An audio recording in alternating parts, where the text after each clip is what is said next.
தமிழ்நாட்டில் தேர்தல் திருவிழா முடிவடைந்து தோராயமாக 7 நாட்கள் நிறைவடைந்துள்ளது. அனைவர் கண்களிலும் மே 4ஆம் தேதி என்ன நடக்கப் போகிறது அப்படிங்கிற அந்த ஒரு விஷயத்தை நோக்கி, அந்த ஒரு ரிசல்ட்டை நோக்கி அனைத்து தமிழக மக்களும் காத்துக் கொண்டிருக்கக்கூடிய இந்த சூழல்ல, தமிழ்நாட்டில் தற்போதைய அரசியல் நிலவரத்தை பார்க்கும்போது, திரு விஜய் வெர்சஸ் திரு சீமான் இவர்கள் இருவரில் யார் 2ஆம் இடத்திற்கு மிக முக்கியமாக வரப்போகிறார்கள் என்ற கேள்வி சற்று மிகைப்படுத்துவதாகவே தெரிகிறது. ஆனால் அதற்குள் ஒரு உண்மை சிக்னல் ஒளிந்திருக்கிறது அப்படின்னு நான் பார்க்குறேன்.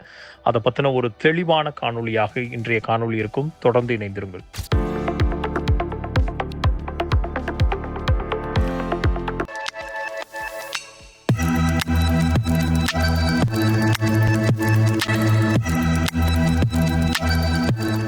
திரு விஜய் வெர்சஸ் திரு சீமான் இவர்கள் இருவரில் யார் திமுக கழகத்திற்கு மிகப்பெரிய ஒரு அச்சுறுத்தலாக 2ஆம் இடத்தை நோக்கி மிக கடுமையான ஒரு போட்டியை உருவாக்குகிறார்கள் அப்படிங்கிற ஒரு கேள்வி இந்த 2026 தேர்தலில் மிக முக்கியமாக பார்க்கப்படணும்னு நினைக்கிறேன். ஏன்னா தற்போதைய நிலை திராவிட முன்னேற்ற கழகம் முன்னிலை வகிக்கிறது அப்படிங்கிறத தோராயமாக 8இல் 6 எக்ஸிட் போல் ரிசல்ட்ஸுகள் மிக முக்கியமாக அதை எடுத்துரைக்கிறது. இப்போ திராவிட முன்னேற்ற கழகத்துக்கு இன்னும் வலுவான ஆளும் சக்தி, அந்த பவர் இன்னும் தக்க வைத்து கொண்டிருக்கிறத நம்ம பார்க்க முடியுது.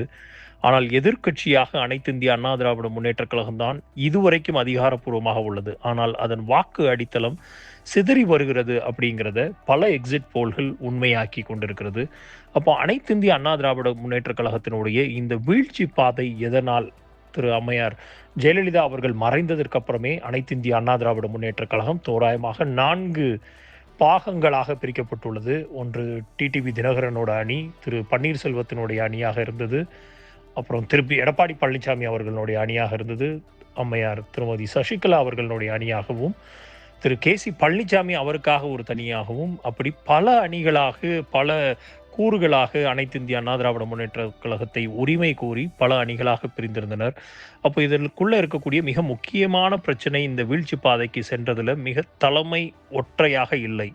ஒற்றை தலைமை இல்லாத அந்த ஒரு நிலையும், இபிஎஸ் வெர்சஸ் ஓபிஎஸ் அவர்களுடைய பிரிவினுடைய தாக்கம் ரொம்ப காலமாக இருந்ததும், அதற்கப்புறம் கிராமம் மற்றும் நடுத்தர நகர வாக்காளர்களினுடைய ஈர்ப்பு அம்மையார் ஜெயலலிதா அவர்கள் இருக்கும்போதும் சரி, திரு எம்ஜிஆர் அவர்கள் இருக்கும்போதும் சரி, இருந்த அளவுக்கு தற்போது இல்லை அப்படிங்கிறதும், பாரதிய ஜனதா கட்சியினுடைய மிக நெருக்கமான கூட்டணியை அவர்கள் மிக முக்கியமான ஒரு பாதை, வீழ்ச்சி பாதைக்கு தமிழகத்தினுடைய அரசியல் களத்தில் ஏன்னா ஒரு அடையாள குழப்பம் ஏற்பட்டுள்ளது அப்படிங்கிற ஒரு பார்வையும் அனைத்து இந்திய அண்ணா திராவிட முன்னேற்ற கழகத்தினுடைய வீழ்ச்சி பாதைக்கு மிக முக்கியமான காரணமாக இருக்கிறது. இதனால் பாரம்பரியமாக 2ஆம் இடம் என்கிற அனைத்து இந்திய அண்ணா திராவிட முன்னேற்ற கழகத்துக்கும் திராவிட முன்னேற்ற கழகத்துக்கும் உண்டான அந்த ஒரு பாரம்பரிய உறவு தற்போது பலவீனமாகியுள்ளது அப்படிங்கிறத நம்ம பார்க்கணும்.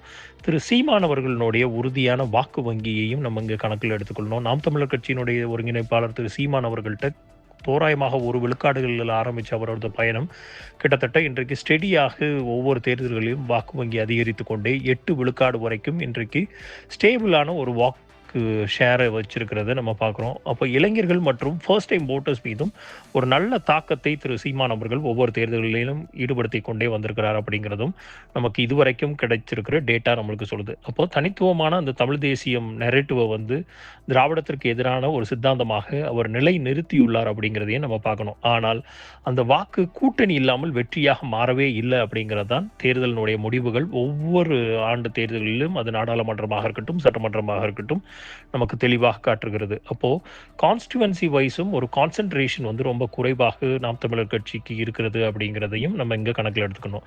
அப்போ திரு சீமான் அவர்களுடைய வளர்ச்சி ரொம்ப ஸ்டெடியாக இருக்குது. ஆனால் ஒரு எக்ஸ்ப்ளோசிவா, ஒரு மிக முக்கியமாக தேர்தலில் சீட்டுகளை வென்று ஆட்சி அமைக்கிறதற்கோ இல்லை எதிர்க்கட்சியாக வருவதற்கோ இல்லைனா தோராயமாக ஒரு சதவீத வாக்குகளை சீட்டாக கன்வெர்ட் பண்ணக்கூடிய அந்த எக்ஸ்ப்ளோசிவான ஒரு ஸ்டாண்டர்டைஸ்டான ஒரு மெக்கானிசமை இல்லாமல் வைத்திருக்கிறது திரு நாம் தமிழர் கட்சியினுடைய மிகப்பெரிய ஒரு பலவீனமாகவும் பார்க்கப்படுகிறது.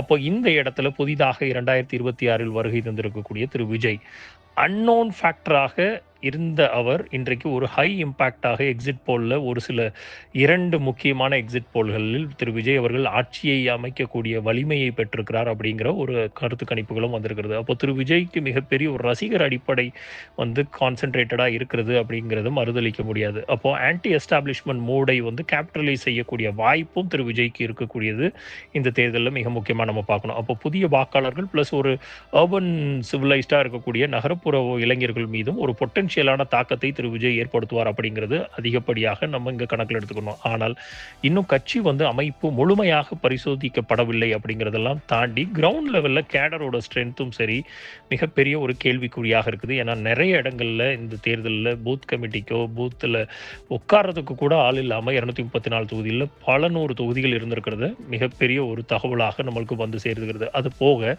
ஐடியாலஜி கிளாரிட்டி அப்படிங்கிறது தேர்தல் நடந்து முடிந்ததுக்கு அப்புறம் கூட மேல்தட்டு தலைவர்களுக்கும் இல்லை, தொண்டர்களுக்கும் இல்லை தாவேகாவிடம் அப்படிங்கிறதும் இங்கே நம்ம கணக்கில் எடுத்துக்கணும். அப்போ விஜய் ஒரு கேம் சேஞ்சராக மாறக்கூடிய வாய்ப்புகள் இருந்தாலும் பட்சத்தில் ஆனால் இது எக்ஸிகியூஷன் மீது மிகப்பெரிய ஒரு டிபெண்டன்சியை ஏற்படுத்துது. அதில் அவர்கள் மிகப்பெரிய ஒரு ஓட்டையை விட்டிருக்கிறார்கள் அப்படிங்கிறதும் நம்ம கணக்கில் எடுத்துக்கணும்.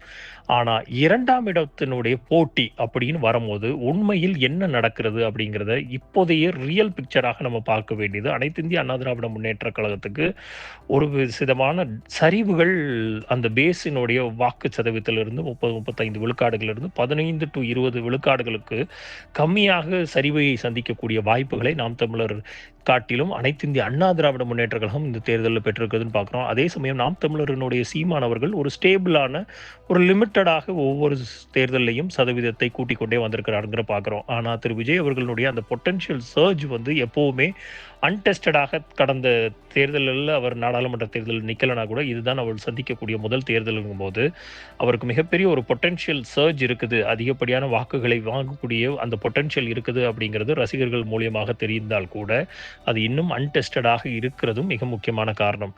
இதனால் 3 வழி போட்டி 3-வே கான்டெக்ஸ்ட் அப்படிங்கிறது உருவாகி இருக்கிறது நாம் தமிழர், விஜய் அப்புறம் அனைத்து இந்திய அண்ணா திராவிட முன்னேற்ற கழகத்துக்கு. ஆனால் இங்கே முக்கியமான கேள்வி விஜய் பிளஸ் சீமான் சேர்ந்து அனைத்து இந்திய அண்ணா திராவிட முன்னேற்ற கழகத்தை பின்னுக்கு தள்ளுகிறார்களா அப்படின்னு பார்க்கும்போது நேரடியாக இல்லை அப்படிங்கிறது தான் நம்மளோட உறுதியான குரலாக இருக்கும். ஆனால் அனைத்து இந்திய அண்ணா திராவிட முன்னேற்ற கழகம் பலவீனமானதால் உருவான வெற்றிடத்தை திரு விஜய் மற்றும் திரு சீமான் அவர்கள் நிரப்ப முயற்சிக்கிறார்கள் அப்படிங்கிறது மிக முக்கியமான இங்கே நம்ம பார்க்க வேண்டிய விஷயம். 2026 தேர்தலில் என்ன நடக்கலாம் அந்த முடிவுகள் அப்படின்னு பார்க்கும்போது என்னை பொறுத்தவரைக்கு ஒரு 3 சாத்தியக்கூறுகள் இருக்கிறது. அனைத்து இந்திய அண்ணா திராவிட முன்னேற்ற கழகம் மீண்டும் கன்சால்டேட் ஆனால் 2வது இடத்திற்கான அந்த பொசிஷனை எதிர்க்கட்சியாக வர்றதுக்குரியது திராவிட முன்னேற்ற கழகத்துக்கு நேரடியாக ஒரு போட்டியாக இருக்கக்கூடிய வாய்ப்புகள் இருக்கும். ஆனால் 2வதாக விஜய் வேவ் உருவானால் அந்த விஜயினுடைய அலை உருவாகி இவர்கள் 2 எக்ஸிட் போல்ஸ்டர்ஸ் சொன்ன மாதிரி ஒரு அலை உருவாகி இருந்தால் அவர் மிகப்பெரிய ஒரு ஆப்போசிஷன் லீடராக எதிர்க்கட்சி தலைவராக திரு விஜய் உட்கார்வதற்குரிய வாய்ப்புகளும் இருக்கும். ஆனால் 3வது சினாரியோ வாக்குகள் வந்து ஸ்பிளிட்டாக அதிகமாக இருந்தால் கண்டிப்பாக அது திராவிட முன்னேற்ற கழகத்துக்கு இன்டைரக்டாக மிகப்பெரிய ஒரு அட்வான்டேஜாக மாறக்கூடிய வாய்ப்புகள் தான் அதிகம்.